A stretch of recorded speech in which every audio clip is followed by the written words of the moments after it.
अरे पुलिस वालों को तो मैंने ठोक दिया, अगर इससे कुछ हो गया तो मुझे जेल हो जाएगी। छोटू जल्दी लेट जा।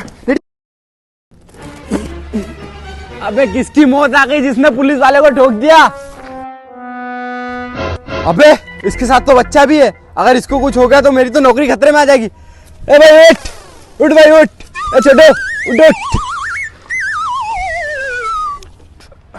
अरे साहब मेरे कुल्ले की हड्डी टूट गई। अरे भाई लगी तो मुझे भी है, पर तू एक काम कर, ये 10,000 रुपए रख, अपना इलाज करा लेना। ठीक है साहब, चलता हूँ मैं। चल रहे छोटू।